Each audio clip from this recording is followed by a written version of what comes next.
Welcome to Down the Garden Path. I'm your host, Joanne Shaw, landscape designer and plant lover. I enjoy discussing down to earth tips and advice to help you seasonally manage your garden and landscape. And I also aim to bring you interesting and relevant topics to educate you all about the landscaping and horticultural industry.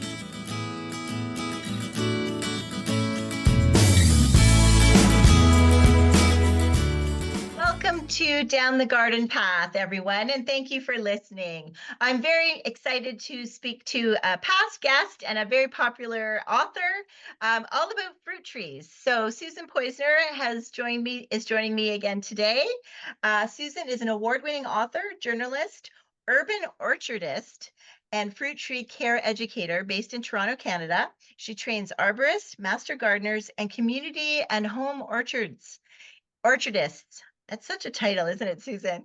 In fruit tree maintenance through personal workshops, online courses, and webinars. And I'm so happy to have you here. And you've got a new book and another one that a few books that we can talk about today. And welcome to the show, Susan. Thank you so much, Joanne. It's lovely to be here with you. And you have a podcast as well. I should have mentioned that. Yes, I have a podcast as well. It goes out once a month, we go into deep rabbit holes about fruit tree care, and it's called the Orchard People Podcast. Excellent, excellent. And I know I recommend you like on Facebook groups and stuff when, and as you know, you've seen me, right? And many times somebody talks about fruit trees. I'm like, check out orchardpeople.com, because it is not just like planting a peony or planting a hydrangea. A fruit tree is a bit of a commitment, isn't it? It definitely is. I like to think about planting a fruit tree as starting a long-term relationship, right? These trees, I remember when I started out, I really thought planting fruit trees was easy. You plant the tree, you water it till it establishes, and then you just wait for the harvest. And it is so much more than that. There's reasons for that, but it is an ongoing relationship. If you give that tree correct hands-on care, it will reward you with years and years of generous, beautiful, organic harvests. If you Wonderful. don't do the work that you need to do with fruit trees, it's not rocket science, it's not a ton of things, but you need to do Mhm. what you need to do. If you don't do those things, the tree will possibly, very likely, not be protective. It might be messy, it might get diseases, and it might be a challenge. And it might be something you go out in the garden and you look at and you think, oh no, I have to deal with this again. Yeah. So I guess my mission is, if possible, to help people have better relationships with their fruit trees. And if they haven't planted one yet and they're thinking of planting one, to help them start that journey in the best possible way so that they have an easy and really good relationship with their tree, and it's healthy and productive. Excellent. Yeah. So you want to set them up for success. Absolutely. Right. And which is as a landscape designer, and I was mentioning before the show how I am seeing more. When I first started designing about 20 years ago, people were buying homes that had a fruit tree and they were telling me to remove it. And now I'm designing gardens and they're asking me to put them in. But I kind of have to quiz them, right? As to the commitment. So and I do recommend your website for them as well. So let's talk about your latest book is Fruit Tree Pruning.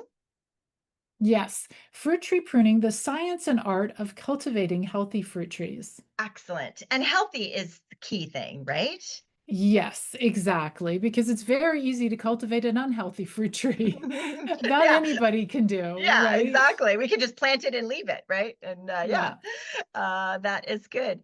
Um, where does it start? Like, I'm guessing, and I know we've had shows where we've talked about buying them, rootstock from, quality locations and really making sure you're buying the right tree for the right spot, right? Is that kind of where it starts? That's where it starts. It starts with, before pruning comes into it, it's researching your tree. What people tend to do is they go to the garden center and they think, oh, I like Honeycrisp apple trees, I'll buy a Honeycrisp apple tree. That's the wrong way to do it, because these fruits that we are familiar with from the supermarket are not always very easy to grow. They're kind of designed to be grown on a large scale with pesticides and fungicides and toxic sprays. And we don't want to do that in our gardens. So, your priority as a new grower is to spend some time researching the types of trees that will be easier to grow. And there's a few steps you need to go through. So, you want to find a disease resistant tree, one that doesn't get those common diseases, so you don't need to spray it with a fungicide. You need to make sure that the tree can pollinate properly. Some trees need pollination partners, like apple trees. You can plant one in the garden and it'll be beautiful, but if there's no other apple trees nearby, you won't get fruit. It will never successfully pollinate. So there's a few questions you need to go through. And I talk about that in my book, Grow Fruit Trees Fast. My other book, Growing Urban Orchards. I've got a couple of books that help you with that. But you want to research your tree and then order it from a specialist fruit tree nursery. There are Mhm. many of them across North America. And so look up, specialist fruit tree nursery near me. Then you're going to get such a beautiful, wide choice of trees that will exactly serve your purposes. You will get delicious fruit. You will have a beautiful tree, but they'll just be easier to grow and better quality. Because I think they can be, especially in the spring, fruit trees can be a bit of an impulse purchase, right? Because, Oh, like it's you walk by or you're in a nursery to pick up your tomatoes and you're like, "What's this? I want one of these." Like cherry trees especially, right? Um, so it is important to resist, isn't it? It's it important to is. resist that. Oh, it is so important to resist because I love that you said that because it links in with fruit tree pruning. What the nurseries do is they get in slightly older trees. Sometimes, Joanne, they even have trees that have fruit hanging on it. Now, let's step back and think about that. You want a tree that will adapt well to your situation. So it's like adopting an older child, maybe, that already has their quirks. You're not getting to know it from a baby. I'm not saying it's not good to do, it's a beautiful thing to do. But when it comes to fruit trees, if you start with a younger tree that almost looks like nothing, like a stick in the ground, then you can shape it with pruning into the ideal fruit bearing structure that can hold a heavy harvest. When you buy one from the garden center, it's got very firm limbs. So if you are pruning it, you're, wounding it a little bit more. Mhm. It's not going to be ideally designed for fruit production. And all the energy that has gone into producing pretty fruit to hang off this potted tree is energy that should have gone into the root system, establishing that tree in your site. So, do you want instant gratification to plant a tree so that you can harvest two apples at the end of the first season that will then conk out because it doesn't have a strongly established root system? Or do you want a little tree that you can nurture and love and care for 2 to 3 years? And then it will give you a way bigger harvest for years and decades even to come. Yeah. So, short term, Pain, patience. yeah, for long-term Yeah, gain, right? yes. Long term And gain. yeah, and that's the hardest thing, I think, in my reaction relationship with the clients and convincing them that, bare root, we've talked about it on the show before. I think people are afraid of bare root, thinking, but, and I've tried to explain like how quicker those roots establish versus, getting one from the The garden center because you never know it looks like it's well cared for at that moment you bought it, but you don't know what has happened in the last, year of that tree's life, right? It's so funny. I interviewed somebody in my podcast that just went out a couple of days ago, and he's so funny. This is Josh. So Josh was saying he actually goes to the garden center. Like, I'll never buy a fruit tree from the garden center. I only like bare root fruit trees because they grow so well and adapt so well. He likes bargains. He's got a big property, so he can experiment. But if he goes to a garden center, he literally will take the tree and carefully take it out of the pot to look at the roots. And if those roots are circling around and around, this is not a good tree to buy. Those roots have been trying to push out of that pot forever. It's already stressed. And if you put it in the ground with those circling roots, it will just girdle itself. The roots will continue growing in a circle, and Mhm, this poor tree will not thrive in the long term. So mhm. we're really thinking about a relationship. This is a relationship that will last years, decades. This will be a legacy for your children, even your grandchildren, Mm, if you do it right. yeah. And don't shoot from the hip and impulse buy and grab the biggest looking tree that you can find at the garden center. In fact, you want the smallest tree, the Mhm. very smallest baby that Yes. will be your baby. Yes. And to be honest, this is best practice to just open it up beyond fruit trees. That's best practice for tropical plants, tropical trees, like indoor fruit trees, Japanese maples. I think people want that big, beautiful, but like you said, you need to look at the roots, you need to see how it's growing. We'll get people that'll say, I put my Japanese maple in like 3 or 4 years and it hasn't done anything. Well, red flag, right? Yeah, Because it's, but so aside from like, did you take it out of the pot? That. So I think I to get this across to anyone listening to a garden podcast, that same thing applies to many things. That you will be more successful the younger you buy, and maybe it's or just paying attention to knowing what you have, right? If they just take it out of the pot, dig a hole and plunk it in and they haven't even really looked at it, it's not all about what you see above ground. It really matters below ground for many things, exactly. especially Exactly. the other two scenarios are, something pretty to look at, like in the sense of a Japanese maple or, an indoor fig tree, for instance, like fiddly fig. But a fruit tree, you actually want it to produce something too. So even Yeah, more so, right? exactly. Exactly.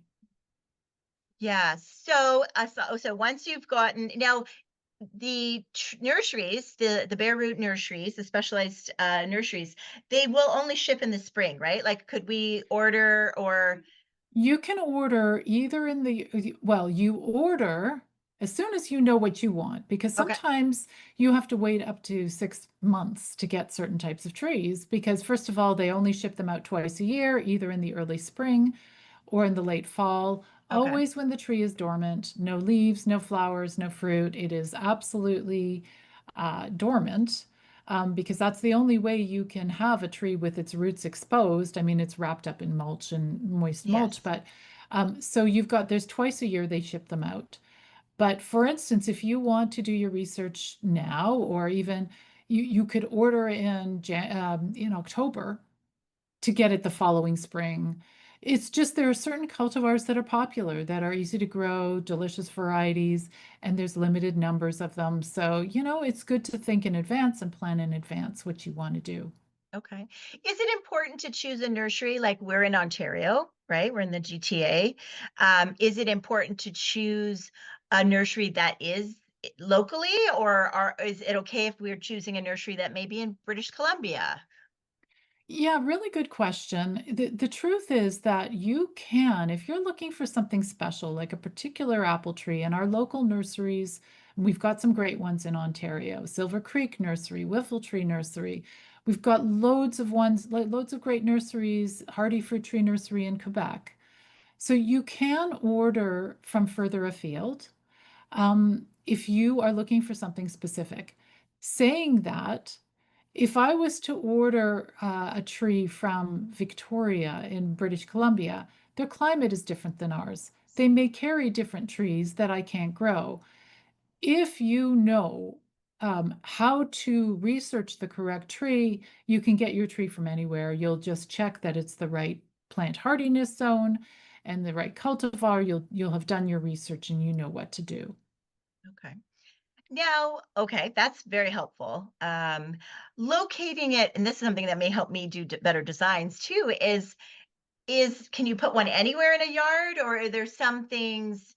I'm assuming you want a specific, well, one, I think you should see it from a window. Those are things that I think about, right? Um, but because they are beautiful when they're flowering and beautiful as they grow. So yeah, so do you recommend, siting them on a property? So definitely, first of all, most fruit trees, apple trees, cherry trees, apricots, plums, all of those trees, pears, Asian pears, they all need full sun. They Okay. need a full sun site. Full sun. And the temptation that I'm sure you've seen a lot and everybody would do would be to put it in a back corner so it doesn't shade your whole garden, or a side corner beside the fence with the neighbors. The downside, the downside is that you need access to the roots all around the tree. So here's what happens. Fruit trees have roots. Roots are so important to anchor the tree into the ground, and people know that. But they're also important in taking in moisture and nutrition.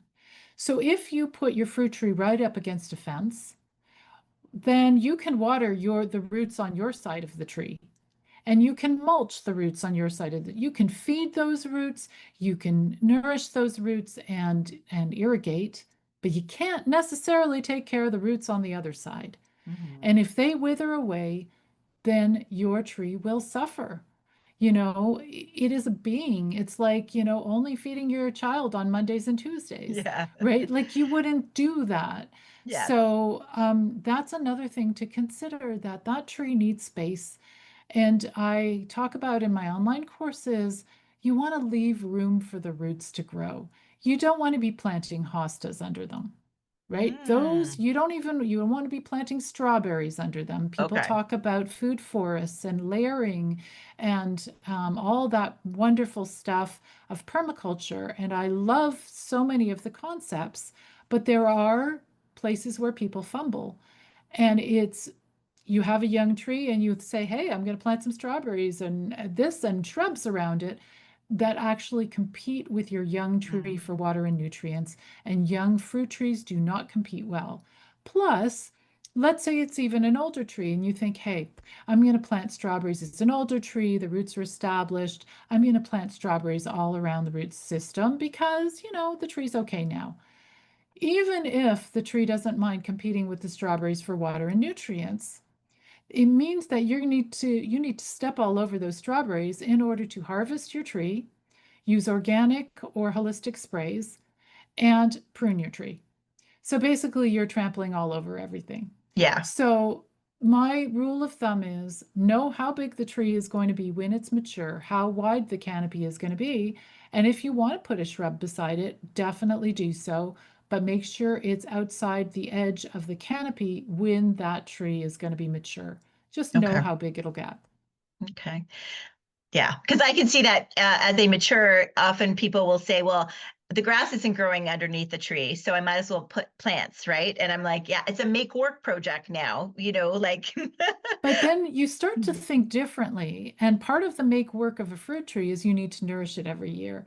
So Mm, what we do is we don't use this and bottles of that from the garden center.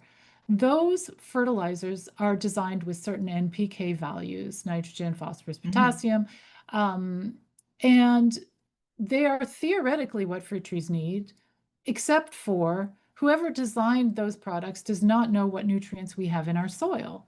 Mm, Everybody's soil is different. So you're just mhm. throwing nutrients at a tree that it may not need, that may be bad for the tree. So how I suggest people feed their tree is have a mulch circle. And the Okay. mulch circle needs to go out to the edge of the canopy, which means that when the tree is young, it's a Okay. little circle. It's a Okay. little donut sort of shape of, let's say, compost that you put around the roots of the tree in the early spring. You do it in the early spring while the tree is dormant because the tree will now, in the early spring, it's using energy that it's stored away over the winter in its root system. So it's using that energy to open its buds and to open blossoms and make fruit. But once that energy is gone, before the leaves have properly formed, it needs more nourishment. By that time, the mulch, the compost you've laid around its roots, will have started to break down and will nourish the tree. So you put this beautiful little donut of mulch or compost around the tree. As the tree gets older, that ring needs to be bigger and bigger Okay. because the feeder roots of the tree are on the outer edge of the canopy.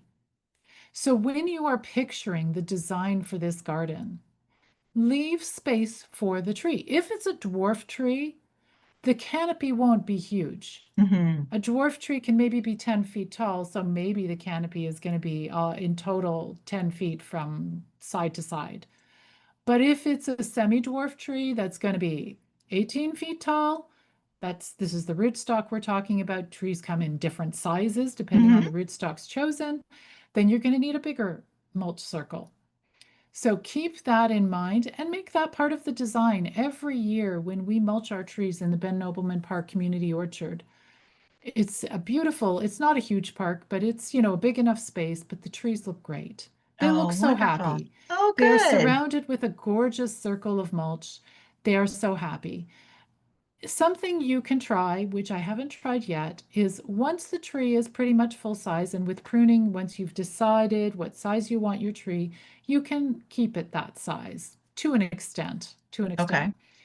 But if you really want to fancy it up, on the outer edge of the canopy, you could put some tightly, I don't know how you feel about design wise, but like daffodil bulbs, lots of them in the outer circle, right at the edge where the grass is going to begin.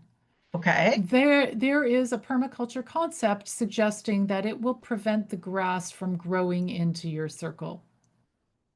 Okay, Oh, so in the spring, the first thing you see is the daffodils blossoming, looks gorgeous, and then they're going to die back, and it may not look so gorgeous as the leaves kind of flop over. yeah. That is an approach. I haven't tried it. I would love to experiment. The problem is, and we do have a lot of mature trees, but if you do it too early on, then it's weird. You need to make sure your mulch goes to the outer edge of the canopy. So basically, a fruit tree, if it's a semi-dwarf or a full-size tree, it's a commitment of space. You're committing the space. If it's a dwarfing tree, there's lots of ways you can grow them so Hmm. that they don't take up as much footage in terms of the mulch circle. Okay. You can do espalier Hmm. plantings. You can do fruiting walls. That's a little different, and those would use dwarfing rootstocks. Okay. Now the show isn't about mulch, but I want to emphasize that all mulches are not created equal. So No. so we are not talking the shredded stuff in a bag from a hardware store, big box store, which for many cases is shredded pallets, dyed, and that type of thing. We are talking a nutritious, Yeah. I love composted pine that I get in bulk. What is your opinion on like mulch? Because that's a place where people can definitely go wrong, right? Yeah. So if they're DIY people and they're making their own compost, that's the best, right? Yes. In our park, we kind of do it, but we don't do it. We bring in composted manure. It doesn't smell, right? Okay. Yeah. You can buy it in the garden center in bags if you need to. We bring in like 4 cubic yards to, we've got like, I don't know, 18 trees or something or whatever we've got. So that's what we do because we know there's nutrition. You can try one year doing sort of cow manure that's composted, another time chicken manure, might have different nutrient, Mushroom compost. mushroom. Yeah. Yeah, and if you want to put wood chips on top of it, you know, you can do so, and some of these places will give you, wood chips that are not dyed, and that's good. The best thing is possibly arborist wood chips, which is got a whole bunch of nutrition in it as well as the chips. I learned recently from a podcast interview that I did on my show that the wood chips you get often in the garden centers is actually bark chips. It's from the timber industry. They're just chipping the bark. It's called beauty bark. So it looks very pretty, but it breaks down all at the same time because it's from the same part of the tree. Whereas if you get arborist wood chips, there's going to be skinny branches in there that actually have living tissue underneath. There's going to be leaves in there. There'll even be some organisms in there, like beneficial insects or, little Hmm. organic matter. It might be dead, Yeah. it might be alive, who knows? Um, but so you can put, let's say you do 2 inches of compost, and on top of that, if you want to deter weeds, you can put 2 inches of wood chips on top of that. And Okay. it looks super pretty. Excellent. Yeah. So that is good to know. So I think that goes with the commitment. So I want everybody to understand like these are important steps for you to be successful. It seems, plant a tree, put mulch, it's not though. It's really making sure you're doing the right, because I'd hate for people to do the right things of like the research, the purchasing the right tree, locating it in the right spot, and then go to a big box store and so it's all kind of right, like it's all Yeah. the sequence is so important and will save you so much down the road. So it might seem like a bit like we're being a little bit particular, but we want you to, again, setting you up for success. We want fruit trees, well, I want everybody to plant a tree that be successful, but fruit trees because you want the fruit, right? Well, and think about it. I mean, I've never had children, so I'm no big expert, but I'm assuming you get pregnant or you're adopting a kid or something, you kind of do some research first. Okay, I need, I don't know, a stroller, Yeah. whatever. I need a baby Car seats, bottle. car seats, There's a yeah. few things I need. And then Yeah, you maybe look at a book, How to Be a Mom, and yeah. it says, oh, you need to feed the kid like 3 times a day. Wow, I didn't know that. Oh. So this tree, you're going to have a relationship with this tree. Yeah. This will be the tree that you have in the garden that you're feeding your family with. And when your kids grow up and get married, they might say, hey, I'd love to get my wedding pictures done under the old Mhm, apple tree that you planted when I was little. Can we do that? mhm. This tree will be part of your family. Treat it like that. Just it's not rocket science. There's not tons to do, but it's some skills you have to learn. Yeah, yeah, and that's what we're here for, to talk about, and your books are for. So I do want to talk about pruning, but before we get to that, I do when when does pruning come in? So when you've bought a bare root stock, let's say you planted it this spring, you've got your circle, the compost. Um, when would you need to start pruning? And two, when could you expect fruit? Like two questions Right. there. Okay, so the first question is so important. If you're buying that tree from the garden center that's already big, you plant it, the poor thing, it's been in a pot, you don't prune it right away. That you actually start the next year. You leave it Okay. in the ground 1 year because it's got to adjust. It's going to be in shock, transplant shock. If you are ordering a young tree, it's called usually a whip, a 1-year-old tree, bare root tree from a specialist fruit tree nursery. They'll send it to you in probably in the early spring. And you plant this bare root tree. So its roots are not in a pot. They've been wrapped in mulch. You've got to plant it pretty soon, like right away if possible. Mhm. You tuck it into the ground, you water it, you plant it correctly. You make your very first pruning cut, Joanne, on the day you plant your tree. Really? Yeah. So, for instance, this past couple of weeks ago, we got a new tree from a fruit tree nursery. It's a replacement tree for one of the trees in the park that died. And it's a peach tree. So it had a stem and it had it had 5 branches, Okay. something like that. It was relatively big. You look at it and you think, this is a nice little tree. This is a good tree. By the time we were finished with pruning it, we popped it in the ground, tucked it in. What we had left was one stem with 5 tiny little branches coming out of it. And there's a reason for that. Okay. Okay, but I'm going to take it back and simplify it Sure. even more. If you get the most simple, a whip, which is one branch, looks like a branch with roots on it. It's grafted together. The rootstock, it provides the roots. The branch is the fruiting wood, which will one day be the trunk. You pop it in the ground, you plant it, you cut off the top third of the tree. Okay, the reason for that is those roots have a limited amount of energy in them. Okay. They, Oh. Mhm. when they dug it up out from the nursery, they would have loved, some of the roots will still be in the ground. They maybe didn't get all the roots. It's a young tree, so it doesn't have tons of roots yet. So you're saying to that tree, okay, sweetie, you don't have to support, let's say there's, 20 buds on this one branch. You don't have to support 20 buds. I'm going to cut you down so you only have to support 15 or 12 buds so that each bud on that little branch can grow a longer, stronger branch. Mhm.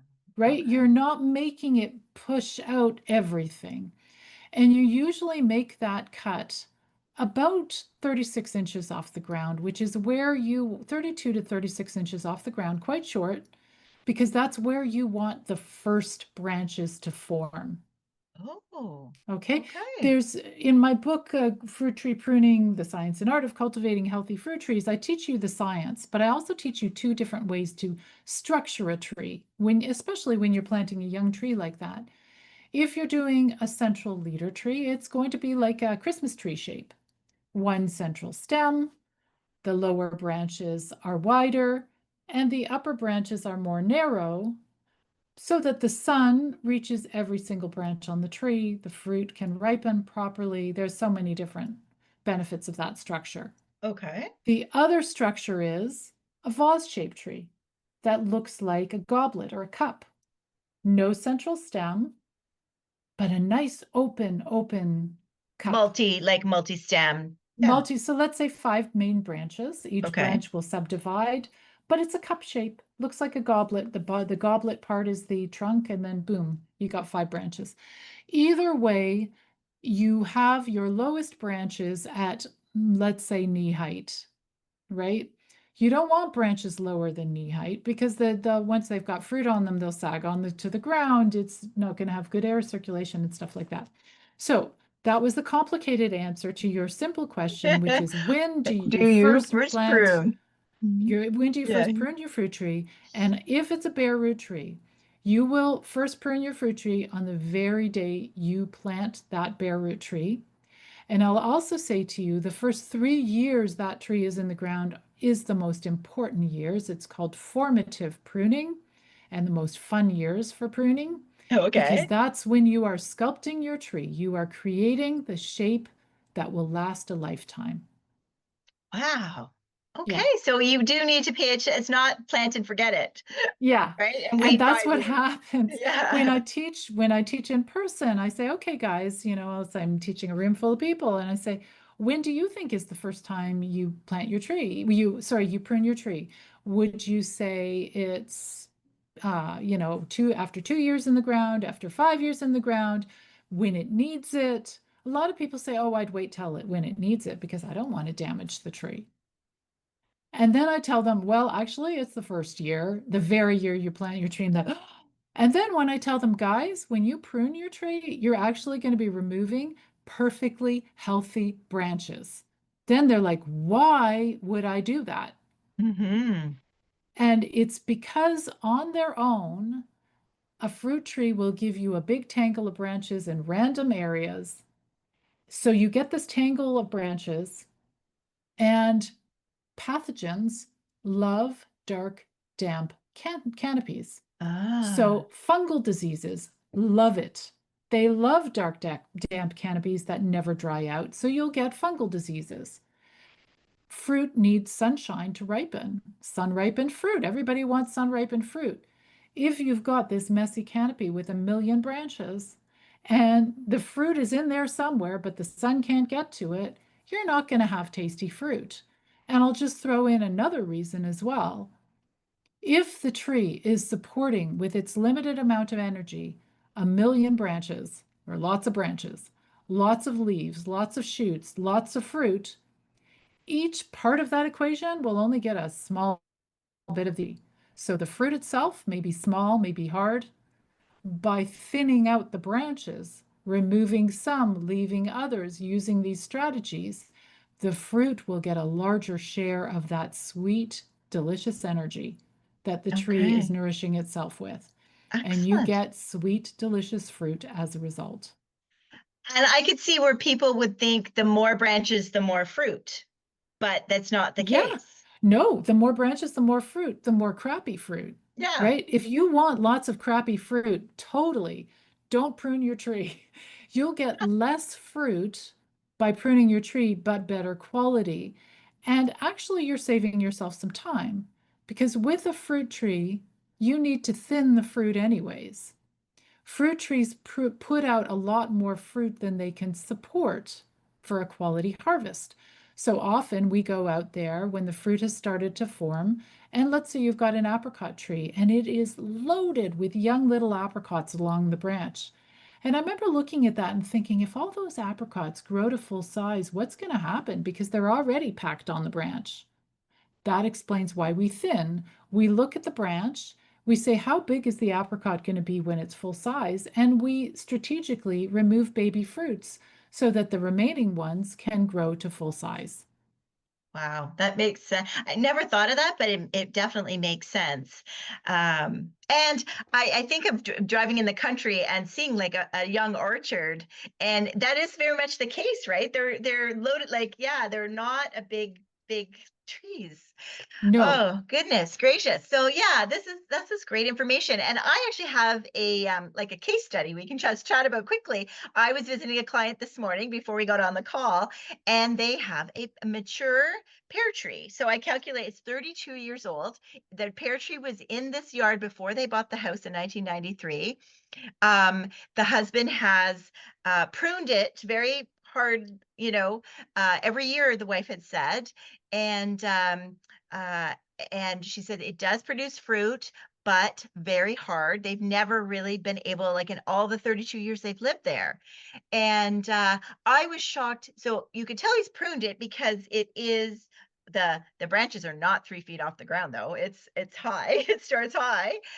So they did inherit it, so they didn't plant it. But she just unfortunately has lost her husband, and it was his tree that he looked after, and she's not sure what to do.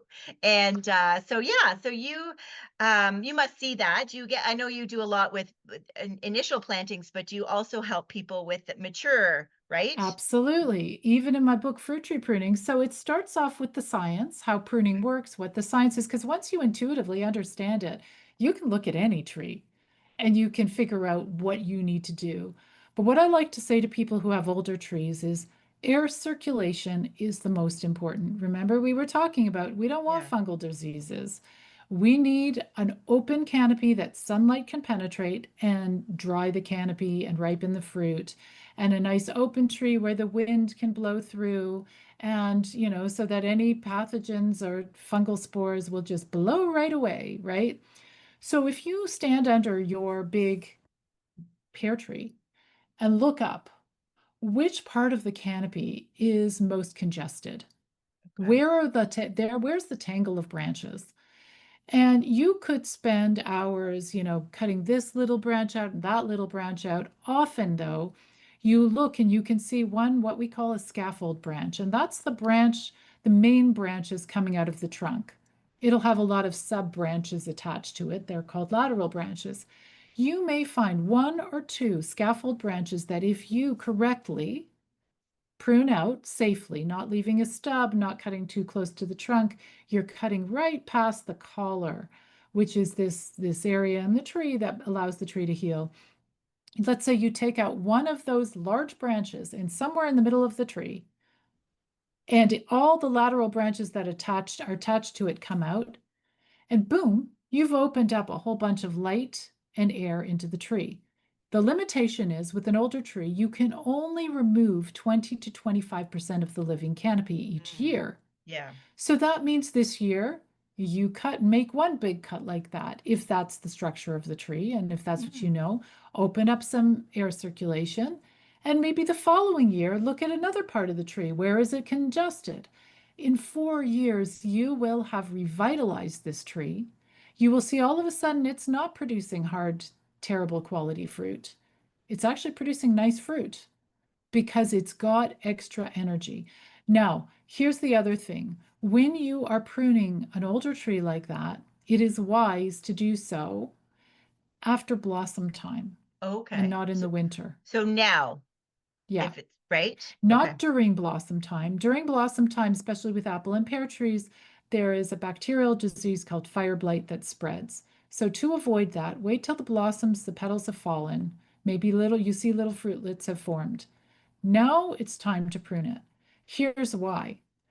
Because when you prune during the summer, the tree does not respond with vigorous growth. Earlier on, I think I told you that with the whip, it's dormant, it's a dormant pruning.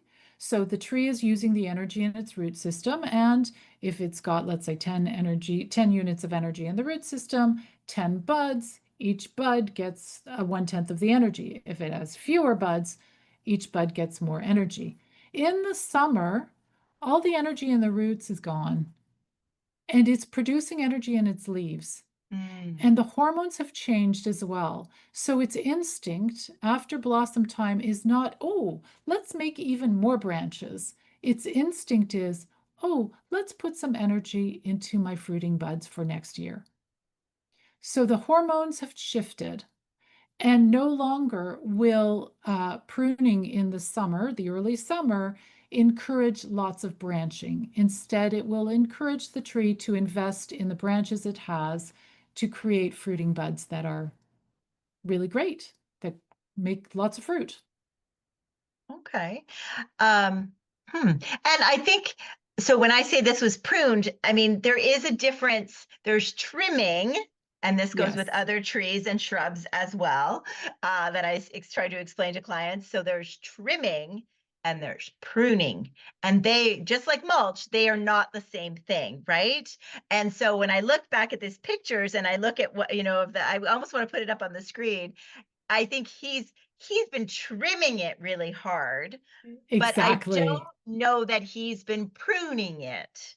Okay, so what you don't want to do with a fruit tree is turn it into a lollipop and just say, oh, okay, I want to trim around it.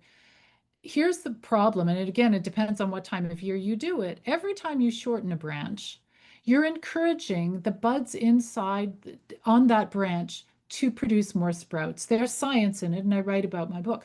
So it's like a sparkler effect. You make one cut, and then you get 10 little branchlets forming from that one cut. And so all of a sudden, the canopy is going to get more and more dense, doing the exact opposite of what you want to do. Mm, If instead of shaping the tree, you remove strategically right to the trunk some of those main branches, that doesn't have that sparkler effect. You just are channeling the energy from the tree into other branches, or to strengthening the branches. So it's a very different thing. So part of the problem could be with your client that her husband shaped the tree every year into a pretty lollipop shape or whatever shape he did. That would make it more and more dense. right. Right. Okay. Now, I'm not saying you never shorten a branch with correct fruit tree pruning. You do. There's lots of reasons for it. But when you know the difference between how the tree responds from a thinning out cut, which is removing an entire branch back to its origin, and a heading back cut, which is shortening a branch, they're totally different effects. And you can decide what you want and use the appropriate cut. Okay. All of pruning for fruit trees is pretty much two cuts, either shortening or removing the branch. Once you know what each of those cuts are for, you can just go for it and you can predict what's going to happen next. Okay. And that is probably the case for many people that may be purchasing a house that came with like they did, right? Purchasing a house with came with an existing tree, or you've already planted a tree, years ago, and you're not, you think that all the animals get all the fruit and you never get any, right? So it's never too late. Is it ever too late to kind of Never, regenerate? Never. never Okay. too It's late. never. Okay. No, it's never too late to regenerate. However, one thing is important to recognize where when a branch is diseased and to remove Mm, that and, care for it properly, dispose of it properly. So sometimes a tree is at the end of its journey. And mhm. it's very sad when it happens, but sometimes you do have to remove a tree when it's diseased. But just because it's old, that's not a reason. That's not These a old reason. trees that have been neglected can be brought back to productivity and they can continue to produce a harvest, continue to be beautiful. And they just need the TLC that you're going to offer them as a new pruner. Excellent. Is it a DIY? Like, are we giving too much expectation? Like, is it a It's DIY or is it it is something? absolutely a Yeah, oh, DIY, yeah, Joanne. It is yeah. absolutely, if I can do it, everybody can do it. Susan. Honestly, it took me 3 years of going to classes to figure out what do I need to do here. 3 years until I finally figured out, oh, it's 5 steps. All I have to do is these 5 steps. That's for a younger tree. But once you, like, Joanne, when you read my book, Okay. you're going to know what to do. You'll be like, Yes. okay, you might want to take a picture and share it with me and say, Susan, what do you think about this cut, or what do you think about that cut, until you build confidence. But anyone can do this. And in fact, arborists are not trained in fruit tree care. That's my So next question. Yes. Yeah. you could call Call. up your local arborist and say, help me with my tree. They may turn it into a lollipop. They may do God knows what. They may top it. They may just take off the top of the tree. All of this to disastrous results. Mm. I have arborists who take my online courses because they're not trained. This is farming more than arboriculture. This is horticulture. It is a Ah, different thing. So I would say, even if you have a huge tree and you are bringing in an arborist, read my book first or learn fruit tree pruning first, and you tell them what to do okay. because they're not going to know. Okay. So, yeah, Um, is it, the caller, like, so pruning is, there is an art to it though. And so I'm assuming your book has pictures and diagrams yes, on how to yes, make the right cuts, making sure your tools are clean and, yes. And even um, what tools you need to have. What are the best okay. tools? So, for instance, for years, when your tree is older, you do need a handsaw. Mm, yep. And mostly I work with pole pruners, which are long pruners, and I can pull, even high up in the canopy. I don't have to climb a ladder or anything. Sometimes you want to remove a thick branch, and I had cheap hand saws from here, there, and everywhere, even a Lee Valley one, and which is not cheap. And I just felt like, oh my gosh, such upper body work. Maybe I need somebody else. Maybe I should have my husband to do it. Then I go and invest in a Silky handsaw, a Silky brand, Ooh, which is silky. a Japanese handsaw. And oh my gosh, it goes through like butter. You need to use hardly any muscle. And in fact, to Really? correctly use a handsaw, you shouldn't be pressing down anyways. You let the tool do the work. You're just pulling and pushing forward. I think the difference with Japanese saws like Silky, it's a pull saw rather than a push saw. So it's when you do the pull stroke, when you're pulling it towards you, it cuts, and then you push it forward and no pressure necessary because it's not doing anything. But I have a whole chapter on what are the right tools, what are my favorite Great. brands, and how to care for your tools. Keeping them sharp is really easy, and it's very important. With the handsaw, Excellent. you can't sharpen it yourself, but with all your other pruning tools, your loppers and your hand pruners, you definitely can. And of course, yes, you sterilize your tools before Sterilized. using them on a tree. Okay. Yeah. Wonderful. This is such great information. And it makes me, I wish I had space for one, to be honest, fruit trees. But I am excited to see that people are interested in it again, because I think they are memorable trees. And it does pay to have, to know that you're going to get a harvest.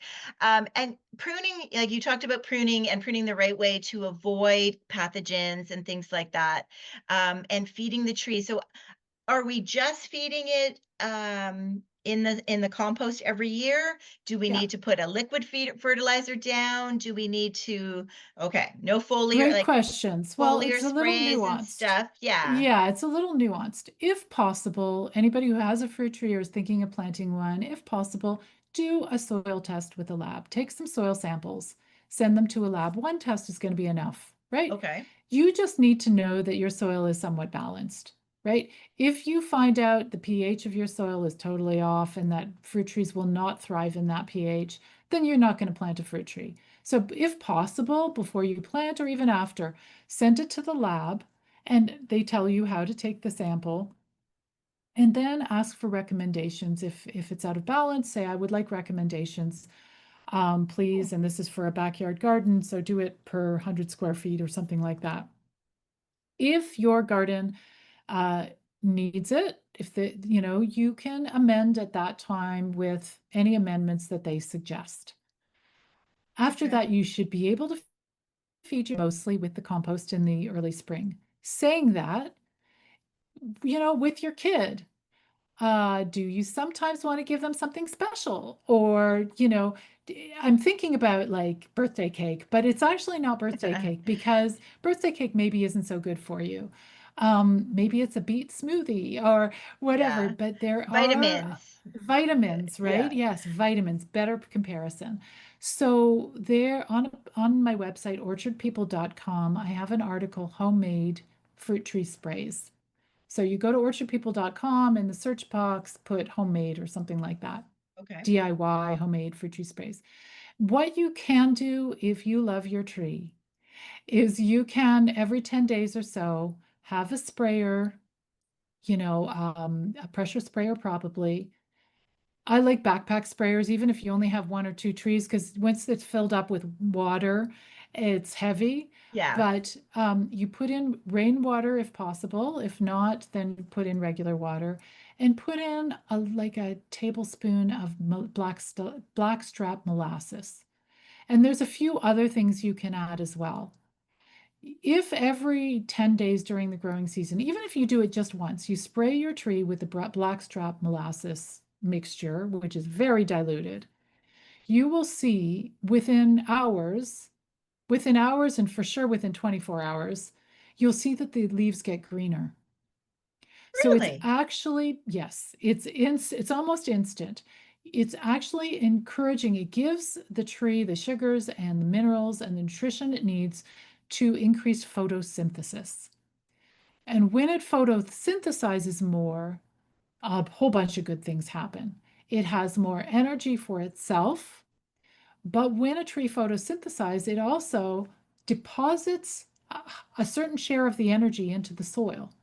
It uses some of it and it just gives the rest of it to the soil, which attracts beneficial soil organisms. And if you do that regularly, then you get more and more organisms in the soil, beneficial organisms that will break down your compost, that will feed the soil, feed the tree, that will do everything. So by doing this every 10 days, you are actually feeding the soil through your tree, and the soil organisms will reciprocate by hanging around and feeding your tree. Can we do that to all our trees? I feel like your tree should be. I think it's worth a try. I think it's Yeah. worth a try. The tree you would not do it to is if your tree is sick. Mm, Let's say it has leaf spots on it that are probably fungal. You got to be careful. Certainly not with molasses. Is it going to be feeding the pathogens instead of the tree? right. If you read the article carefully, there's other things like you may want to dilute yogurt. Um, that, if it's a sick tree, maybe diluted yogurt. Just a spoon of yogurt in your big sprayer of a gallon of rainwater might give some beneficial microbes that will fight off the bad guys, just like eating yogurt in your body, having more good organisms and outnumbering the bad organisms. So you need to watch what you're doing and see what the response is. Okay. Okay. So now here in Ontario, most of the chemicals that you used to spray, and we know that our commercially grown products are sprayed with, are not available to homeowners. But we, even if they were, we really don't want to do that because this is food, right? So is that really it? Like, is it really to healthy tree and healthy fruit? Is it really about the fertilizing and the proper pruning? And we don't, because I want to think of a dormant spray. Like when I Yeah. worked at a garden center, we would recommend that the dormant spray, at the certain little window to help with any overwintering insects in your fruit trees and other trees. Is that still a thing, or is that something you don't recommend? That is an extra piece. And again, I'm a minimalist. I Mm, do as little of that stuff as possible. Um, if your tree is suffering from certain disease symptoms, there are organic sprays that you can turn to. But the one that I do recommend for everyone, your tree is healthy, you always need to do a dormant spray. okay. So we use lime, sulfur, and dormant oil. That is the one Yes. and only spray that I will, use on any tree. It is an important window. Once the buds have broken open or opened up, it's too late. So that in the early spring before bud break, that's the time I'm looking really carefully to Hmm. say it has to be on a day where the temperature is above freezing, but the buds have to still be closed. Just Hmm. read the packaging. We use lime, Yes. sulfur, and dormant oil, but there are other dormant sprays as well. Yeah. Other than that, The healthier your tree is, the more resistant it will be to pests and diseases. Pruning will help you with the disease part. Pests, not necessarily. In my various books, like Grow Fruit Trees Fast, does give you various approaches, effective approaches to protect your trees from pests.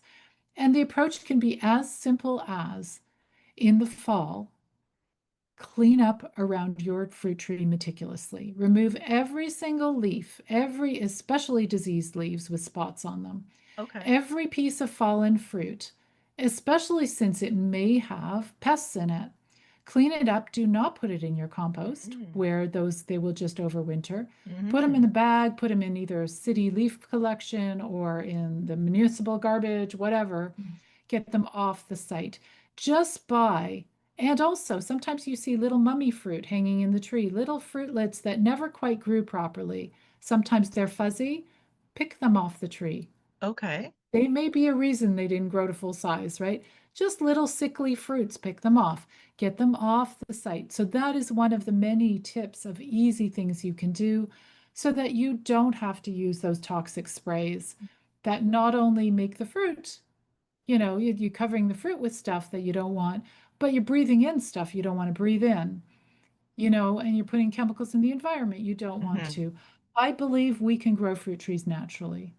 I really do. And the dormant sprays, they are usually, well, it depends what kind of oil, like whether that you can certainly get organically accepted ones. Yes, yes. Yeah, yeah. Yeah, that was new to me when working at the garden center, and I felt it is a safer thing. Like it is a more of a natural, like as opposed to a chemical. Like it is an Yes. oil. Oh, yes. Yeah, Well, what and it it. does, it's so smart. What it does is it coats the trunk and the branches with oil that suffocates insects that are hiding inside. So with your dormant spray, you're going into all the nooks and crannies and wounds. You make sure you spray in there too. I used to think, oh, I don't want to hurt the tree. It has a wound there, so I won't spray there. No, that's exactly where you need to spray Mm. because that's where the pests have found to set up shop and make little homes. Right. Excellent. So much information, and you make it sound so simple. Like I really feel like you take the overwhelm of it. And I love the idea is that your books are written not only for the new gardener who is buying a new bare root tree, but also for someone that may have inherited a tree in their yard, and wants to look, or their parents' yard. Like I think maybe you are living and your parents have never looked after those trees in the back 40, right, and you want to bring them back to life.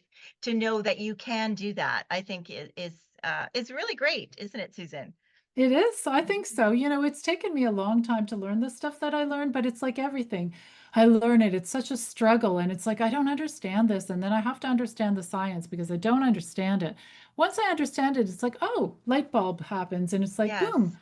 Oh, that's what you mean. Oh, that makes sense. Right. Yeah. So, I've created this course called Certificate in Fruit Tree Care, and it takes 8 hours for people to go through, but they love it. They all give me 5-star reviews and they're like, oh my God, that was so much. And it was like fun to watch. And that was so great. And I kind of sometimes am surprised. I'm thinking, isn't that course all common sense? But when Mm. I created the course, I didn't know any of that stuff. It's Yeah. common sense to me now because I understand the science. So, I'm so glad that people can still enjoy it and learn from it. But I think at one point, Joanne, with more like people like us talking about it, at some point, maybe in 10 years or in 20 years, it's going to be common sense for everybody. Mm. Nobody's going to need an e-learning course because we tell our kids, or you know what I mean? We tell our neighbors, oh, this is why, and this is how, and everybody will know how to do it. It's sort Right. of a change in consciousness around Yes. fruit trees. Yes. Yeah. Oh, I wanted to ask, where did this start for you, this passion? Like, did you have a tree in your own yard? Like, where? It started because Cliff, my husband Cliff, who you've met, Yes. who's so amazing. And when I met him, he just introduced me to gardening in general. Ah. And I didn't want to go there, but he persevered and he's like, come on, let's have a garden. From there, I just became fascinated and I realized that my love was trees. And then it's very soon, I realized like fruit trees rock. Like I love fresh food. And you can have a veggie garden and you plant it every year and whatever, but you have to replant your zucchini plant every year, plant your carrots Yeah. every year. A fruit tree, Joanne, you plant it once and it will feed you for generations to come. Oh gosh. It is the Yeah. most generous thing in the world. Why wouldn't you want a fruit tree Yeah. as your best friend, Yes. right? And then to have edible fruit. I know my husband, I said I put apples on the groceries on the list, right? He came home with like 5 apples and he goes, "Now those apples were $3 each, so you better enjoy them." Yes, And exactly. I'm like, I didn't even know he paid attention to the cost of the apples. But yeah, I think that is another reason why the cost of food and the cost of healthy food, Yes. why I think this is an important thing to know, that you can do this for your children and for generations, right? And here's the other thing I love about fruit trees. In our world today, there are so many good people, and Hmm. there's some people who aren't so good. Mhm. But a fruit tree is the ultimately the most generous thing in the world because it can produce enough fruit, not just for our families, but you're going to be saying to your neighbors, hey, do you want a basket of apples? I've got so Mm. much. I'd love to share them with you. And when we have our fruit trees in a local park, Mhm. when we have our cherry harvest day, it is the most magical day of the year. We Uh, invite the community to come and harvest. It used to be kind of weird. People would come and grab their cherries and put them in a bag and run off. No, that's not how we do it anymore. We say it starts at 7 and ends at 8. We give people bowls, metal bowls. Everybody fill up the bowls and bring them to the harvest table and then go fill up more bowls. At 8 o'clock, we will weigh the cherries and then we divide them up equally so that uh, every participant gets an equal share. I'm seeing families with small children with the kids on their shoulders helping to pick the cherries. I see people climbing the trees. I see the community working together in the way we humans were meant to work together. mm, I see the sharing, the generosity, and after seeing that, I think there is no way that this planet cannot support us all. It can yeah, it if can. we work together. It is the most magical, beautiful thing in the world. So I want more people to be able to experience that beauty. Oh, that is lovely. That is so lovely. I grew up in Niagara, and I grew up, I don't even think they exist anymore, but we would go, people go strawberry picking. We would go pick like that was like my mom and my aunt, and we would go pick cherry picking, like pick, it was like pick your own. Yes, you can Um, still do that. can And you it's a still do great, that? yes, you can, depending on where you Okay. picks. Yes, you Yeah. definitely can find them. Okay. That's Yeah. great. But we don't know what they've been sprayed with. So whereas when you're growing your own, right? Yes. Yes. Yes. Yeah. And but even so, if you don't have room, if that's what it takes to get the family out there to really connect with nature and Mm, understand the abundance, that's important stuff, right? That's really mm. important, for us to honor and respect these plants that we share the planet with. Excellent. My last question is more about, this is the negative when people see a tree that they've inherited, is aside from the insects, is the critters. Is the Oh, So this client, when she said that the apples were, or the pears were not usable, my husband used them to throw at the raccoons. oh, So that is a bit of I don't, do you come across that as a downside? I mean, you're in Raccoon City, right? Like, we but are. We are yeah. in Raccoon City. So in our orchard park, which is a block and a half away from where I live, we've got is a park near a busy street. We don't have the critters that we are concerned about are park visitors who harvest the fruit before it's ripe. Ah, Or sometimes we've had, kind of people, selfish people who go harvest a whole tree yes. and run off with the fruit. That's not very nice. Yeah. We don't worry about critters there. In my own backyard, I have tried to plant fruit trees, but because I am so close to the ravine, like the cherry tree, every single cherry will be stripped off. I don't know if it's my neighbors. I don't think so, but I think it's either squirrels or raccoons or whatever. So I'm just like, okay, my own backyard maybe isn't the right one for fruit trees. But it depends what you grow. It depends the size of your tree. Okay. You can grow enough for the critters and for yourself. A semi-dwarf tree, let the critters get some of them and you get some of them. We can share. Okay. And that's my attitude with, growing lettuce or whatever that the bunnies get, that Yes. Yep. stuff. Yep. That's very true too. So that's good. Good to know. Yeah. I think I want people to know that the negatives, like the positives outweigh the negatives, right? Yes, exactly. Excellent. Absolutely. Yeah. Excellent. Excellent. So give us the title of your three books again for me, please. Okay, so people can find my books at orchardpeople.com. No, wait a minute. Let me just think. Well, go to orchardpeople.com/books to find the books, or Okay. go to Amazon. One Okay. book is called Fruit Tree Pruning: The Science and Art of Cultivating Healthy Fruit Trees. The other key book that I think people will be interested in is a really quick read: Grow Fruit Trees Fast. Excellent. That one, I would start there because everything we've talked about, Joanne, everything we've talked about is basically in that book, except fruit tree pruning, which takes a whole book of its own. Right. I also have two more books: Growing Urban Orchards, which is a great overview. It's a goofy story of us starting our community orchard and the lessons we learned, the mistakes we made, so you don't have to make those Make the same mistakes. mistakes. Excellent. Yeah. And then finally, for those people who are ambitious and want to learn more, I have Fruit Tree Grafting for Everyone.